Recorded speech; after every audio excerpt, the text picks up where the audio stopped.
तू जाकर के आरएसएस वाले बीजेपी के साथ में काम कर रहा है, इधर क्या बोलता मैं इधर भी हूँ मैं इधर भी हूँ। फिर इसका क्या मतलब है आरएसएस से? तेरी सुन्नी आलिम में तेरे पॉकेट में है, पूरी रियासत कर्नाटक में तुझे कोई सुन्नी आलिम नहीं मानते। एक अदर तूने मेरे ख्याल से आरएसएस वालों कहा होगा बेशक मैं तुम्हें सारे वोट तुम्हारे तरफ करवा दूंगा, तुम मुझे होदा दो।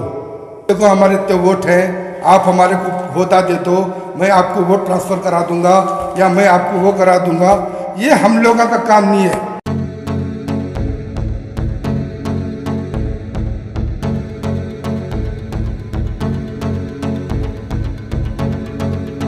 बिस्मिल्लाहि मिनश शैतानिर रजीम।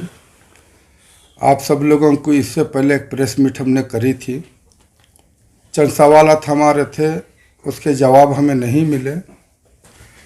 वो कौन था? वो शाफ़ी मसलक का एक आदमी था, शाफ़ी। वो तो मौलाना के लायक नहीं है, उसके लिए मैं मौलाना नहीं लेता हूँ। वो शाफ़ी के बारे में बात करता हूँ। वो जिस किसी के साथ में भी मिला उनके पीठ के ऊपर छुरा खोंपा है। जब उसको मैंने सदा इत्तेहाद में लेके आया, ये फेस वैल्यू बता रहा हूँ मैं, हर एक मसलक के जनरल सेक्रेटरी को मैंने तलब किया था, उनके घरों तक गया, उनके दरों तक गया, तो 8 अकायद के लोग जो थे ऐसे ही नहीं जमे थे। जब मैं शाफ़ी मसलक से मालूम करा कि भाई तुम्हारे अंदर कौन जनरल सेक्रेटरी है, तो किसी ने मुझे कहा शाफ़ी सादी नाम से है, वो जनरल सेक्रेटरी है SSF का। जब मैं इस बंदे से मुलाकात करा तो फिर मैं देखा कि कुछ जवानी भी है, जोश भी है, कौम का काम करने की इसके अंदर सलाहियत भी है, इसलिए हमने इसको लेकर के आए। यही फेस वैल्यू है। इस फेस वैल्यू की वजह से ये मुफ्ती अशरफ अली बाखवी, रियाजुल रहमान साहब, शमशुल हक अल हसनी अल हुसैनी, खुसरू हुसैनी बाबा और चनपटन से आबिद खुनमेरी साहब और शिया जमात से दिलावर साहब, ये सारे जितने भी मिले, उसके बाद में ये दुनियाई लोग, बिजनेसमैन, अहदेदारान, मिस्टर अनवर शरीफ साहब, सैयद ज़मीर पाशा IAS रिटायर्ड, ये जितने भी लोग मिले, अब्बास अली भोरा रहा, इरफानुल्लाह शरीफ, नूरुल्लाह, ये जितने भी लोग मिले इस फेस वैल्यू की वजह से मिले। इसे जब से ये इत्तेहाद में, सदा इत्तेहाद के अंदर ये आया, तो फ़ौरन जो है इसने हमारे लोगों को अपने तरफ करने की कोशिश किया और उस्ताद अबू बकर मुसलियार के साथ बैठक भी करवाया। उसके बाद में जो है ये हमारे मरहूम सूफ़ी सलीम हज़ारवी के पास मिल कर के एक SS शरीफ, खादर शरीफ साहब जो थे, आज जहाँ पर इसने मदरसा और मस्जिद बनाया, उनको हमने इसे पहली बार मिलवाया।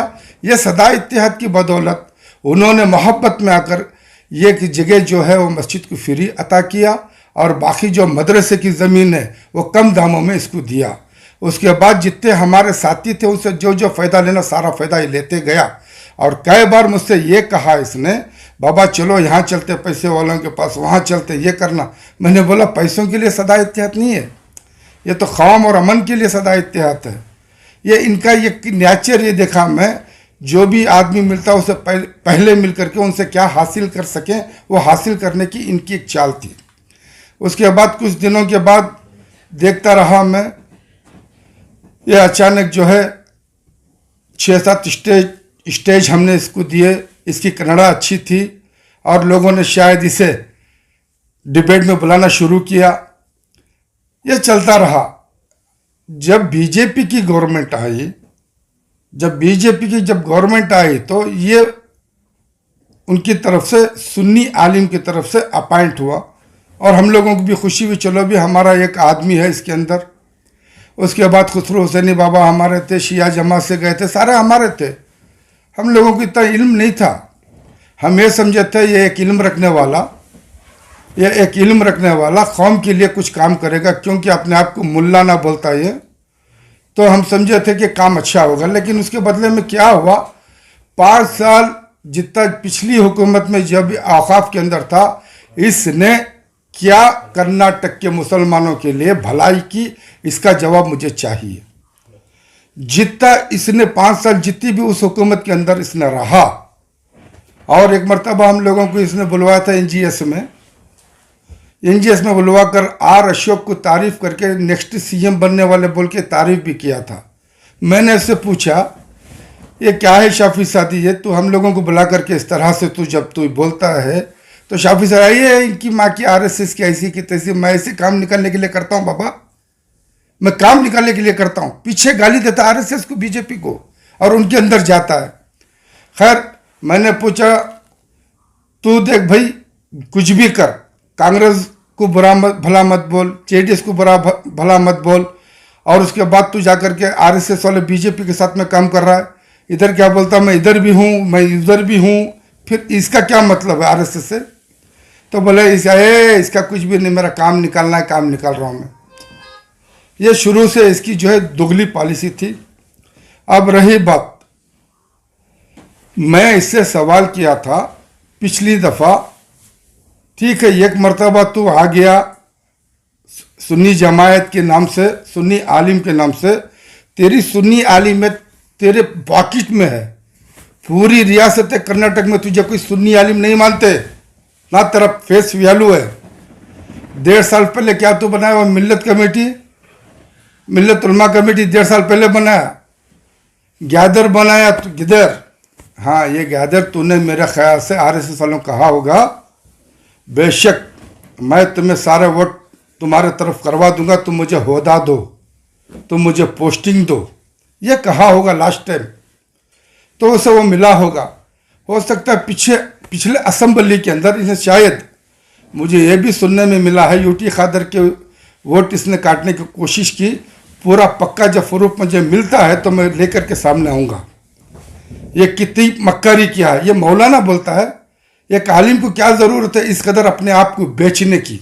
मैंने पिछला सवाल किया था कि भाई अगर तू आरएसएस में है खुशी की बात, बीजेपी में है खुशी की बात, तू मान ले।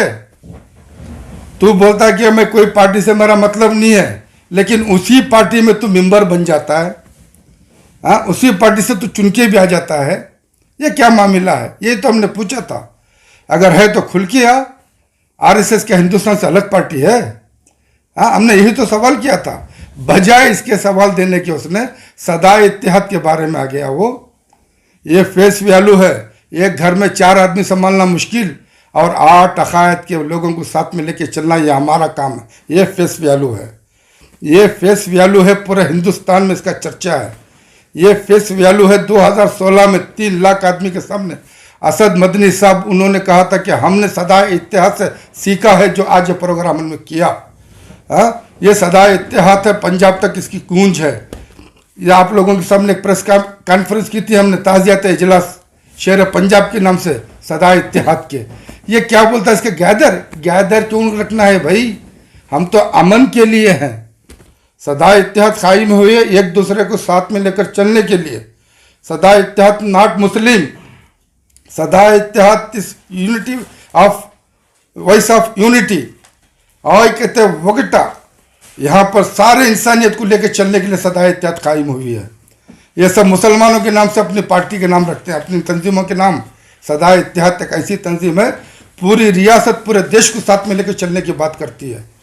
ये सदा इत्तेहाद का फार्मूला है। रही गैदर हम इसलिए नहीं जमाए कि हमको दिखाना नहीं, कैडर्स वही इसलिए हमने दिखाना नहीं चाहा कि भाई देखो हमारे इतने वोट हैं, आप हमारे को होता दे दो, मैं आपको वोट ट्रांसफ़र करा दूंगा या मैं आपको वो करा दूंगा। ये हम लोगों का काम नहीं है, ऐसे कम ज़र्फ़ों का काम है। मैं आज तुम्हारे ज़रिए वो कौन शाफी, उससे मैं कहता हूँ अगर वो एक बाप की औलाद या मुसलमान है तो अपने आप को प्रूव करे वो किस पार्टी से बिलोंग करता है। ಆರ್ಎಸ್ಎಸ್ ಮತ್ತು ಬಿಜೆಪಿ ಗೌರ್ಮೆಂಟ್ ಸರ್ಕಾರಕ್ಕೆ ನಾನು ಕೇಳಕ್ಕೆ ಇಷ್ಟ ಬೀಳ್ತಾ ಇದ್ದೀನಿ. ಆಯಿತು, ತುಂಬ ಒಳ್ಳೆಯದು. ನಾವು ನೋಡ್ತಾ ಇದ್ದೀವಿ ಎಷ್ಟು ವರ್ಷದಿಂದ ಅನ್ವರ್ ಮಾನಪ್ಪಡೆ ಆರ್ ಎಸ್ ಎಸ್ ಮುಖಂಡ ಅಂತ ನಮಗೆ ಗೊತ್ತಿತ್ತು. ಅವ್ರ ಮೇಲೆ ನಾವೆಲ್ಲ ಕೋಪನೂ ಮಾಡ್ತಾಯಿದ್ವಿ. ಮತ್ತು ಎಮ್ ಎಲ್ ಸಿ ನಮ್ಮ ಎಸ್ ಸಿ ಪಿ ಅಜೀಮ್ ಸಾಹೇಬರು ಅಂತ ಎಮ್ ಎಲ್ ಸಿ ಅವರು ಜನತಾದಳ ಪಾರ್ಟಿ ಬಿಟ್ಟು ನಿಮ್ಮ ಪಾರ್ಟಿನಲ್ಲಿ ಬಂದರು. ಅವ್ರಿಗೆ ನೀವು ಏನು ಮುಖಾಮ್ ಕೊಟ್ಟಿದ್ದೀರಾ? ಈಗ ಅವನು ಯಾರು ಮುಜಮ್ಮಿಲ್ ಬಾಬು ಎಷ್ಟು ವರ್ಷದಿಂದ ಪಾರ್ಟಿನಲ್ಲಿದ್ದಾನೆ, ಜುಜ್ಬಿ ಪೋಸ್ಟ್ ಅವನಿಗೆ ಕೊಟ್ಟಿದ್ದಾರೆ. ಈಗ ಅವನು ಯಾವನು ಬೀದರ್ ಅವರು. ನಾನು ನಿಮಗೆ ಕೇಳಕ್ಕೆ ಇಷ್ಟ ಬೀಳ್ತಾಯಿದ್ದೀನಿ, ಮುಸಲ್ಮಾನವ್ರಿಗೆ ನೀವು ಮುಂದೆ ಬರಬೇಕಾದ್ರೆ ನೀವು ಒಳ್ಳೆ ಅವನಿಗೆ ಯಾರು ನಿಮ್ಮ ಜೊತೆ ಒಳಗೆ ತುಂಬ ಹಳೆಯವರಿದ್ದಾರೆ ಅವ್ರಿಗೆ ಒಳ್ಳೆ ಪೋಸ್ಟ್ ಕೊಟ್ಟು ಮೈನಾರಿಟಿ ಪೋಸ್ಟ್ ಕೊಟ್ಟು ಮೈನಾರಿಟಿಗೋಸ್ಕರ ಕೆಲಸ ಮಾಡ್ಲಿಕ್ಕೆ ಬಿಡ್ತಾ ಇದ್ದಿದ್ರೆ ಮುಸಲ್ಮಾನ್ ಓಟ್ ನಿಮ್ಮ ಕಡೆ ಬರ್ತಾ ಇತ್ತು. ಬಟ್ ನೀವು ಆ ಕೆಲಸ ಮಾಡಿಲ್ಲ. ಏನು ನಿಮಗೆ ಏನು ಅವನು ಪರ್ಸನಲ್ಲು ಏನು ಅವನು ಶಾಫಿ ಅವನು ನಿಮಗೆ ಏನು ಅವನು ನಮ್ಮ ಮುಸ್ಲಿಮ್ ರಾಜ್ ಕೊಟ್ಟಿದ್ದಾನೋ ಅವ್ನು ಏನು ಆ ಥರ ಮಾಡ್ಕೊಂಡ್ಬಿಟ್ಟಿದ್ದಾನೆ ಗೊತ್ತಿಲ್ಲ. ನೀವು ಪುನಃ ಅವನಿಗೆ ತಗೊಬರೋದು. ಅವನು ನಾಟ್ ಇಟ್ಸ್ ಉಲ್ಮಾ, ನಾಟ್ ಇಸ್ ಆಲಿಮ್ ದೀನ್, ನಾಟ್ ಅವನು ಸುನ್ನಿ ಆಲಿಮ್, ಅವನು ಬಿಸ್ನೆಸ್ಮೆನ್ ಮಾಡೋದು. ಅವನು ಬಿಸ್ನೆಸ್ ಮ್ಯಾನ್, ಅವನು ದಲ್ಲಾಳಿ ಥರ ಕೆಲಸ ಮಾಡಿರೋದು ನಮ್ಮ ಉಲ್ಮಾ ಅವ್ರಿಗೆ. ಅವನು ಏನು ತಿಳ್ಕೊಬಿಟ್ಟಿದ್ದಾನೆ ಅವನು ಅವ್ರಿಗೆ ನೀವು ಕೊಟ್ಟಿದ್ದಾರೆ ಅಂದರೆ ಅದು ಅವನು ನಿಮಗೆ ತುಂಬ ಜಾಸ್ತಿ ಅವನು ಇದು ಮಾಡಿರ್ಬೋದು. ಅವನು ನನಗೆ ಕೇಳ್ತಾನೆ, ನಾನು ಅನ್ವರ್ ಮಾನಂಪಾಡಿ ಶಿಶಾಗಿದ್ದೇನಂತ. ನನಗೆ ಒಳ್ಳೆ ಶಿಶುಗಳಿದ್ದಾರೆ. ಅನ್ವರ್ ಮಾನಂಪಾಡಿ ನನ್ನ ಶಿಶು. ಅದು ಹೇಳಕ್ಕೆ ಕೂತಿರೋದು, ನಾನು ಮುಂದೆ ಹೇಳಕ್ಕೆ ಕೂತಿರೋದು. ನಾನು ಯಾರು ಶಿಶು ಇಲ್ಲ. ಅವನಿಗೂ ಇನ್ನೂ ಗೊತ್ತಿಲ್ಲ ಪೀರಿ ಫಕೀರಿ ಅಂತ ಗೊತ್ತಿಲ್ಲ ಅವನಿಗೆ. ಇನ್ನೂ ಕಣ್ಣು ಬಿದ್ದಲಿಲ್ಲ. ಆವಾಗಿಂದ ಪೊಲಿಟಿಕಲ್ ನಾನು ನೋಡ್ತಾ ಇರೋದು. ಆವಾಗಿಂದ ಹಿಂದೆ ಮುಂದೆ ನನ್ನ ಹತ್ರ ಇರೋದು. ಈ ಸದಾ ಐಕ್ಯತಾ ಒಗ್ಗಟ್ಟಕ್ಕೋಸ್ಕರ ನಾನು ಸಂಧಿ ಗಲ್ಲಿ ಬಂದಿರೋದು. ಇನ್ನೂ ಮಗ ಅವನು ಹಿಂಗೆ ಗೊತ್ತಿಲ್ಲ. ಇನ್ನೂ ಆ ಪೊಲಿಟಿಕಲ್ ಆ ಸಿಯಾಸತ್ ಆ ಲೈನ್ ಗೊತ್ತಿಲ್ಲ ಅವನಿಗೆ. ಬರೇ ಆಸೆಗೋಸ್ಕರ ಜಾತಿನ ವ್ಯಾಪಾರ ಮಾಡಿ ಉಲ್ಮಾ ಹೆಸರನ್ನ ಹಾಳು ಮಾಡಿ ಅವನು ಇಲ್ಲಿ ಬಂದು ನಿಮ್ಮ ಹತ್ರ ಕೂತ್ಕೊಂಡ್ಬಿಟ್ಟು ಪುನಃ ಅವನು ಬರ್ತಾ ಇರೋದು. ಈಗ ಇಲ್ಲಿ ನೋಡಿದ್ರೆ ಯಾರು ಮತ್ತೆ ನಾನು ಒಂದು ಮಾತು ಕೇಳೋಕ್ಕೆ ಇಷ್ಟ ಬೀಳ್ತಾ ಇದ್ದೀನಿ ಗೌರ್ಮೆಂಟಿಗೆ. ನೀವು ತುಂಬ ಒಳ್ಳೆ ಗೌರ್ಮೆಂಟು. ಮೋದಿ ಸಾಹೇಬರು ಹೇಳ್ತಾರೆ ಸಬ್ಕಾ ಸಾಥ್, ಸಬ್ಕಾ ವಿಕಾಸ್, ಸಬ್ಕಾ ವಿಶ್ವಾಸ್. ಓಕೆ, ಆಯಿತು. ನಿಮ್ಮ ಸರ್ಕಾರ ಬಂದ ಮೇಲೆ ಲಾಸ್ಟ್ ಟೈಮ್ನಲ್ಲಿ 2,30,00,000 ವಾಕಫ್ ಪ್ರಾಪರ್ಟಿ ವ್ಯಾಲ್ಯೂ ತೊಗೊಂಬಂದಿರ ನಿಮ್ಮ ಮನುಷ್ಯನೇ. ಬಟ್ ಅದರ ಮೇಲೆ ಕೆಲಸ ಆಗಿಲ್ಲ. ನೀವು ಆಮೇಲೆ ಇವನಿಗೆ ಮೆಂಬರ್ ಮಾಡಿದ್ದಕ್ಕೆ ಒಬ್ಬನಲ್ಲಿ ಇವನು ಎಷ್ಟು ವಾಪಸ್ಸು ನಮ್ಮ ಭೂಮಿ ತರಿಸಿದಾನೆ ನಮಗೆ ಲೆಕ್ಕ ಬೇಕು, ಎಷ್ಟು ಉಳಿಸಿದಾನೆ ಲೆಕ್ಕ ಬೇಕು. ಇವನು ನಿಮಗೆ ಉದ್ಧಾರ ಮಾಡೋಕ್ಕೆ ಬಂದಿರೋದ, ನಮ್ಮನ್ನು ಹಾಳು ಮಾಡಿ, ಇಲ್ಲ ನಮಗೆ ಉದ್ಧಾರ ಮಾಡೋಕ್ಕೆ ಬಂದಿರೋದು ನಮಗೆ ಬೇಕಿದೆ. ನನಗೆ ಅವನು ಚೇರ್ಮನ್ ಆಗಿದ್ರೂ ನೋ ಪ್ರಾಬ್ಲಮ್. ಅವ್ರಿಗೆ ಮಿನಿಸ್ಟರ್ ಮಾಡಿ, ಇಲ್ಲ ಡೆಪ್ಟಿ CM ಮಾಡಿಸಿ. CM ಅಂತ ಮಾಡೋಲ್ಲ ನೀವು, ಡೆಪ್ಟಿ CM ಮಾಡಿಸಿ, ನೋ ಪ್ರಾಬ್ಲಮ್. ಬಟ್ ಅಷ್ಟು ಒಂದು ಅವ್ನಿಗೆ ಇದೆ ಅಲ್ಲ, ಅವನು ಹೇಳಬೇಕು ನಾನಿರೋದು ಮುಖ್ಯ RSS ಮ್ಯಾನ್, ನಾನಿರೋದು ಮುಖ್ಯ BJP ಮ್ಯಾನ್. ಯಾಕೆ ಹೇಳ್ತಾ ಇಲ್ಲ ಅವನು? ಮುಂದೆ ನಿಮ್ಮ ಹತ್ರ ಬಂದು ಕೆಲಸ ತಗೊಂತಾನೆ, ಹಿಂದೆ ಬೈತಾನೆ ಅವನು. ಗೊತ್ತಾ ನಿಮಗೆ? ಹಾಂ, ಈ ಮುಜಾಹಿದಲ್ಲಿ ಬಾಬಾಗೆ ಅವನು ಹೇಳ್ತಾ ಇದ್ದಾನ ಫಕೀರ್ ಮಾತಾಡೋಕ್ಕೆ ಬಲ್ಲ ಅವನಿಗೆ. ಈಗ ನಿಮ್ಮ ಮೇಲೆ ಅದು ಅವನಿಗೆ ಡೆಪ್ಟಿ CM ಮಾಡಿ, ನೋ ಪ್ರಾಬ್ಲಮ್. ಬಟ್ ನಾನು ಇದು ಇಂಟರ್ವ್ಯೂ ಕೊಡ್ತಾ ಇರೋದು ಅವನು ಹೇಳಿದ ತಪ್ಪು ಮಾತಿಗೆ. ಆ News 18 ಉರ್ದುನಲ್ಲಿನೇ ಹೋಗಿದೆ. ಏನಂತ ಹೋಗಿದೆ? ಅವನ ಮೇಲೆ ನಾನು ಕೇಸ್ ಹಾಕಿದ್ದೀನ, ನಾನು ಅವನಿಗೆ ಬಿಟ್ಟು ಬಂದಿದ್ದೀನ? ಏನು ತಿಳ್ಕೊಬಿಟ್ಟಿದ್ದಾನೆ ಅವನು? GGB ಅವನು, X prime minister, X MP CM, ಎಷ್ಟು ಕ್ಯಾಬಿನೆಟ್ ಮಿನಿಸ್ಟರ್, ML ಹಿಂದೆ ಮುಂದೆ ಮುಜಾಹಿದಲ್ಲಿ ಬಾಬಾ GGB ಅವನು. ಈ ಶಾಫಿ ಸಾದಿಕ್ಕೆ ಹೇಳ್ತಾ ಇದ್ದೀನಿ, ಜಾಸ್ತಿ ನಾಟಕ ಬೇಡ. ಇನ್ನೂ ಪೊಲಿಟಿಕಲ್ನಲ್ಲಿ ಅಷ್ಟು ಉದ್ಧಾರ ಆಗಿಲ್ಲ ನೀನು. ಹಾಂ, ತಲೆ ಹಿಡಿಬೇಕಂದ್ರೆ ಹಿಡಿ, ನೋ ಪ್ರಾಬ್ಲಮ್. ದಲ್ಲಾಳಿ ಮಾಡು, ನೋ ಪ್ರಾಬ್ಲಮ್. ಬಟ್ ಪೊಲಿಟಿಕಲ್ನಲ್ಲಿ ಇನ್ನೂ ಇಂಪ್ರೂವ್ ಆಗಿಲ್ಲ ನೀನು. ಈ ಮಾತು ನಾನು ಹೇಳಿ ನಾನು ಮಾತು ಮುಗಿಸ್ತಾ ಇದ್ದೀನಿ.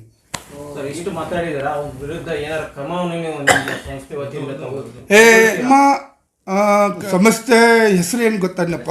ವಾಯ್ಸ್ ಆಫ್ ಯೂನಿಟಿ, ಐಕ್ಯತೆ ಒಗ್ಗಟ್ಟ. ನಾವು ಡಿಫ್ರೆನ್ಸಸ್ ಬಂದರೂ ಕೂಡ ಸಮಾಯಿಸ್ಕೊಂಡ್ಬಿಟ್ಟು ಅವ್ರಿಗೆ ಜೊತೆ ಒಳಗೆ ತಗೊಂಡು ಹೋಗೋರು ನಾವು. ಬಟ್ ಇವನಿಂದ ನಾವು ಯಾಕೆ ಬಂದಿದ್ದೀವಿ ಅಂದರೆ ಇನ್ನು ಇದೇ ಡಿಸ್ಟಿನೇ ಸರಿ ಇಲ್ಲ. ಎಲ್ಲಿ ತಿಂತಾನೆ ಅಲ್ಲಿ ಹೊಡಿತಾನೆ ಅವನು. ಅದೇ ಕೇಳಿದವ್ರಿಗೆ ಏನು ಕೇಳಿದ್ದೀವಿ? ಆಯ್ತಪ್ಪ ಒಳ್ಳೆಯದು, ನೀನು RSSನಲ್ಲಿ ಇದೆ ಹೇಳಬೇಡಪ್ಪ ಅಂತ ಕೇಳಿದ್ದೀವಿ. ಹೇಳಬೇಕಿತ್ತು. ಮುಂದೆ ಹೇಳೋದಿಲ್ಲ. ಅಲ್ಲಿಂದಲೇ ಎಲ್ಲ ತಗೊತಾನೆ, ಹಿಂದೆ ಬಾಯ್ತಾನೆ. ನಾನು ಉಲ್ಮಾ ಜಮಾಯತಿಂದ ಅಂತಾನೆ. ಉಲ್ಮಾ ಜಮಾಯತ್ಗೆ ಮತ್ತು ಪೊಲಿಟಿಕಲ್ಗೆ ಏನಪ್ಪ ರಿಲೇಷನ್ ಇದೆ? ನೀನೇನ ಉಲ್ಮಾ ಇರೋದು ಅಲ್ಲಿ? ಬೇರೆ ಸುನ್ನಿ ಉಲ್ಮಾ ಯಾರು ಇಲ್ವಾ? ಅದೇ ನಾನು ಕೇಳ್ತಾ ಇರೋದು. ಓಪನ್ ಬಾ. ಅದೇ ಲಾಸ್ಟ್ ಟೈಮ್ ಹೇಳಿದೆ, ಬಾ ಎಲೆಕ್ಷನಲ್ಲಿ ಬಾ, ಗೆದ್ದು ಹೋಗು. ಯಾರಪ್ಪೊಂದು ದೇಶ ನಿಮಗೆ ನಾವು ಅಡ್ಡ ಬರ್ತಾ ಇಲ್ಲ. ತುಂಬ ಒಳ್ಳೆಯದು, ಹೋಗು, ಮುಂದೆ ಹೋಗು.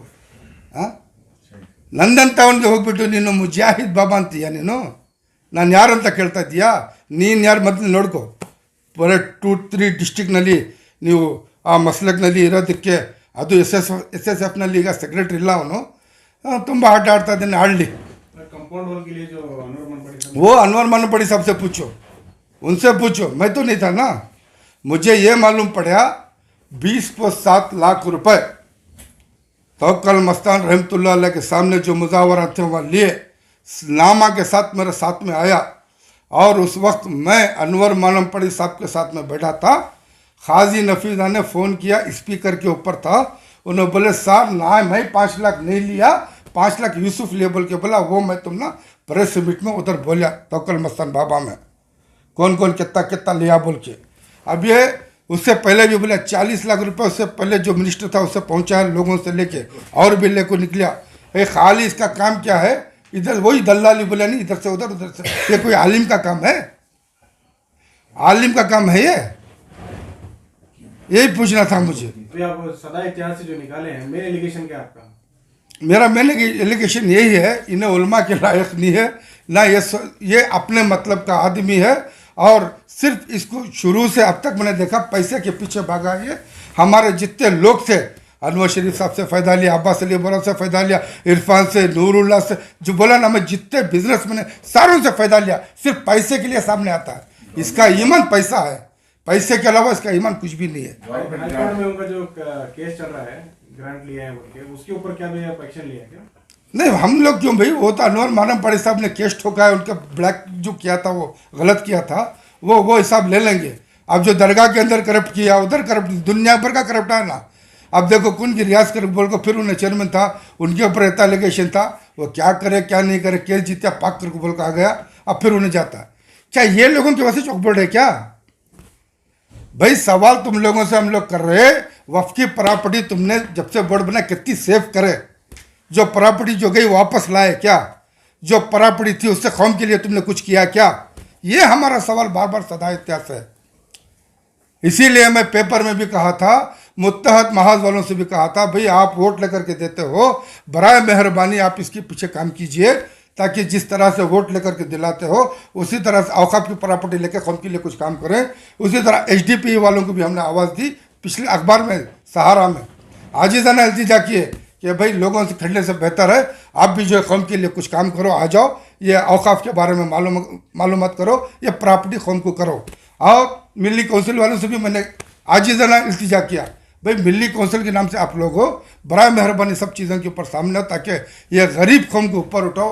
इसे जाहिल बोल रहे हैं, हाँ, इसे नाहिल बोल रहे हैं, इसे बेतमीज़ बोल रहे हैं, कोई पंचर वाला बोल रहा है, कोई सिलेक्शन वाला बोल रहा है, कोई मक्कार बोल रहा है. ये कौम के टाइटल बहुत हो गए, जबकि इसका अल्लाह, अल्लाह के रसूल, सहाबा, ताबाइन, औलिया, कुरान पाक, हदीस, इतने सारे सब होने के बाद हम इनके सामने इस कदर लाचार हो गए कि हमारी अच्छाई बताने के बजाय हम उनके ताने सुन रहे हैं. इसके लिए आप सब उठ करके ऊपर आओ, कौम को ऊपर उठाओ. ये हमारा सदा इतिहास से अपील की है हम लोग.